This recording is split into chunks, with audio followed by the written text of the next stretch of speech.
né, pesquisa operacional e otimização.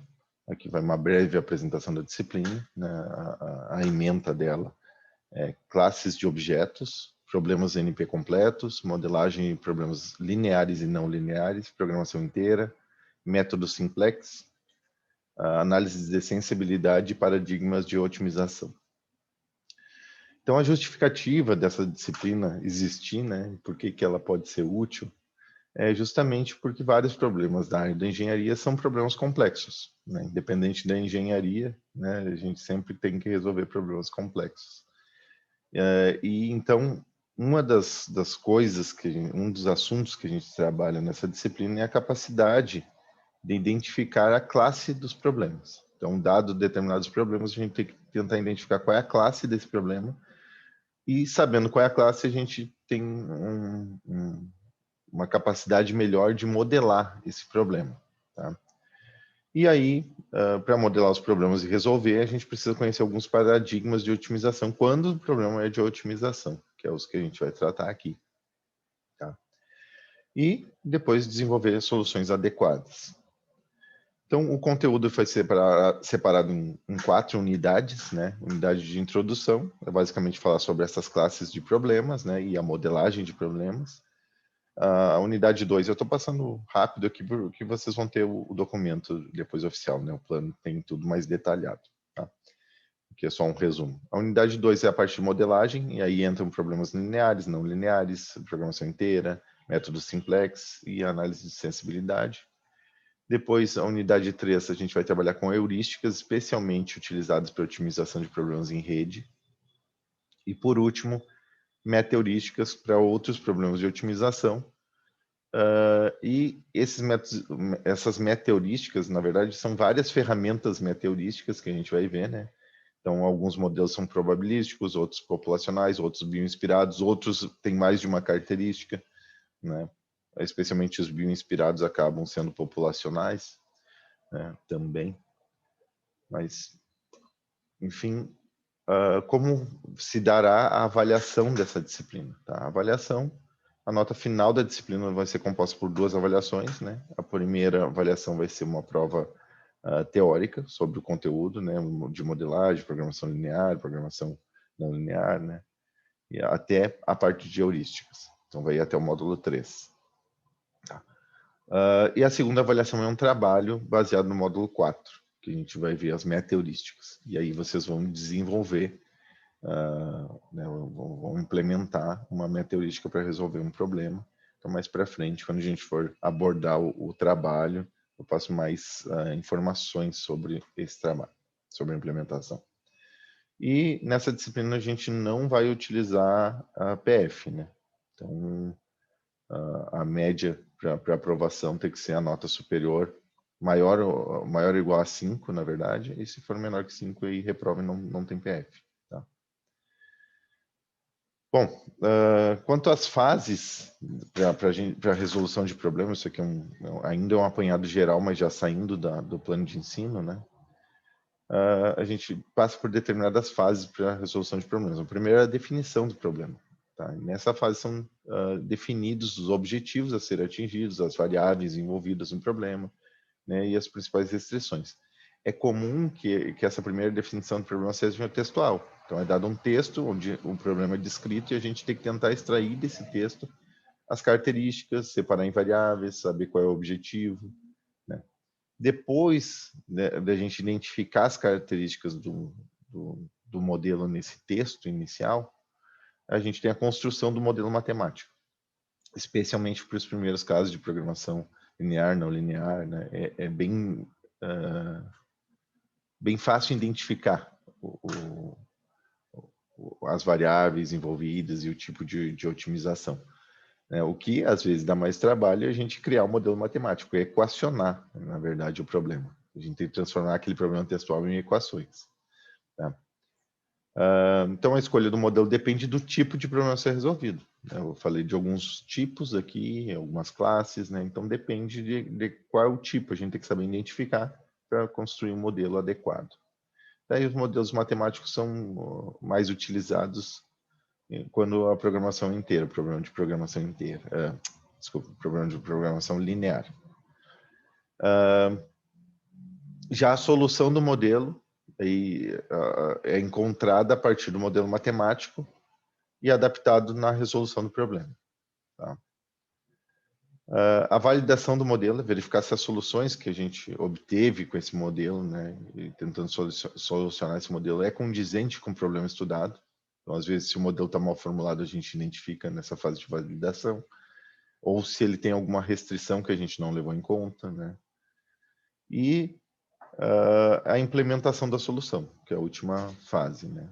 Então, nessa fase, a solução é convertida em regras práticas para a solução do problema.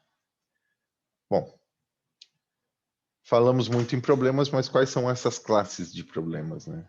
Então, a gente vai falar muito em NP completo, embora não seja a única classe, né? Mas, vamos dizer, é o foco maior desse trabalho, dos trabalhos dessa disciplina. Então, as classes dos problemas, depois a gente tem uma descrição um pouquinho maior, mas o foco nos problemas NP completos, tá? E a classe do problema tem uma relação, e esse tipo de problema NP completo, ou outro tipo de problema, tem uma relação muito estreita com o espaço de busca. Então, o que seria esse espaço de busca? Se a gente pensar, por exemplo, em todas as combinações possíveis para eu montar um caminho para ir da minha casa até a universidade, e eu tenho que passar por mais 3 pontos, tenho que passar num supermercado, numa farmácia e no banco. Qual a ordem que eu vou fazer isso? Né? Aí é fácil de a gente ver. Eu tenho que sair da minha casa e tenho que chegar no mercado, na universidade. Agora eu passo na farmácia primeiro, eu passo no banco depois, né? Eu passo primeiro no banco, depois no mercado. Então eu tenho algumas combinações de caminhos possíveis, né? Então o conjunto de todos os caminhos possíveis é o meu espaço de busca. Então, para eu achar o problema, o ideal é que eu verificasse todo o espaço de busca e aí ver qual é a melhor solução. A melhor solução pode ser o caminho mais curto ou mais rápido, né? Dentro da cidade tem essa variação também, né? Às vezes o caminho mais curto nem sempre é o mais rápido.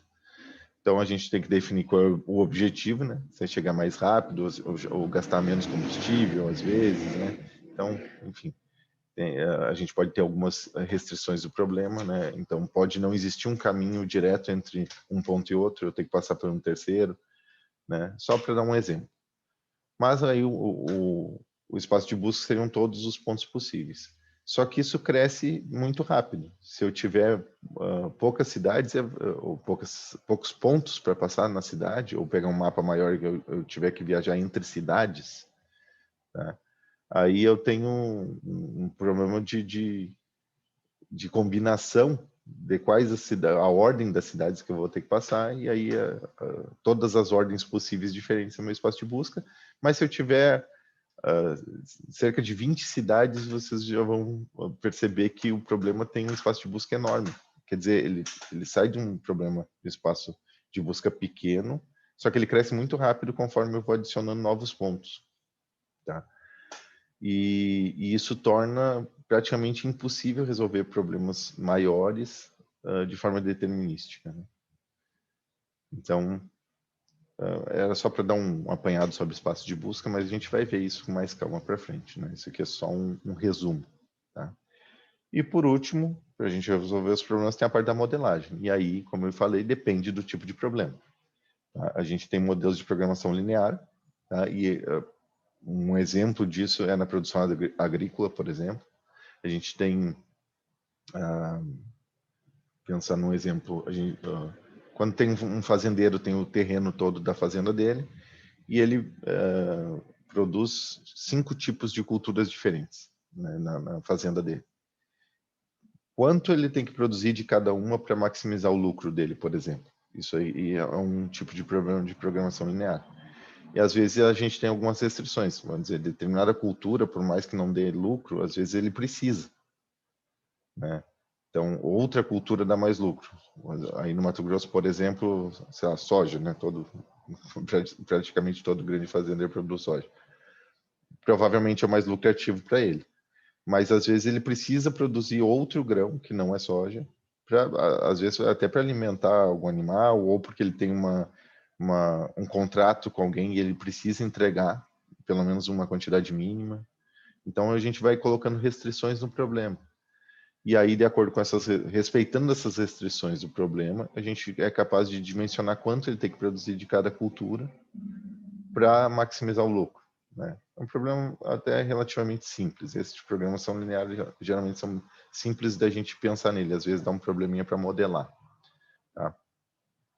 Programação inteira, geralmente, são aplicados a problemas de logística, tá? E, no caso da programação inteira, a gente tem problemas em que eu não consigo ter valores que não são de unidades. Então, por exemplo, eu quero produzir eu tenho uma fábrica de carro, eu quero produzir, eu quero saber quantos carros eu produzo. Diferente do caso da produção agrícola, que eu posso produzir 2,3 quilos de uma coisa, 52,333 toneladas de outra, né? Eu tenho valores que podem ser basicamente qualquer valor real, tá? Já no caso de logística, não. Então, se eu tenho uma fábrica de automóvel, eu quero saber eu quero dimensionar minha produção para produzir carros, né, de determinados modelos e saber o que vai me dar mais lucro, eu não posso produzir meio carro. Não me adianta eu produzir 0,2 carros. Então, nesse caso, é sempre programação inteira. Eu tenho unidades. E o programa, a resolução do problema geralmente não me dá unidades, ela dá valores quebrados. E a gente tem que fazer uma adaptação na forma como a gente resolve um problema de programação linear normal para ele servir para um problema de programação linear inteira. Então, o problema de programação linear inteira é basicamente um subtipo do problema de programação linear, tá? Modelos de otimização em redes normalmente usam heurísticas para ser resolvidos, e aí entra, por exemplo, encontrar o caminho mínimo, né, o caminho de menor custo numa rede, ou encontrar a árvore geradora mínima numa rede, num grafo, né, que vai modelar essa rede, ou encontrar qual é o fluxo máximo numa rede. Então, essa parte do fluxo máximo é muito utilizado, por exemplo, em redes de computadores, né? Qual é o fluxo máximo de informação que eu consigo trafegar numa rede? E aí pode ser numa malha rodoviária, pode ser em circuitos elétricos, né? A gente consegue usar esse mesmo raciocínio para resolver diversos tipos de problemas reais. Depois a gente tem problemas de programação dinâmica, que aí eu vou detalhar mais para frente, um pouco mais, porque são um pouquinho mais complexos de explicar, não adianta eu falar muito agora. E meteorísticas também, né? São assuntos um pouquinho mais extensos, né? Mas a meteorística, basta dizer que a gente vai trabalhar com foco maior em otimização populacional, e alguns desses métodos são bioinspirados também.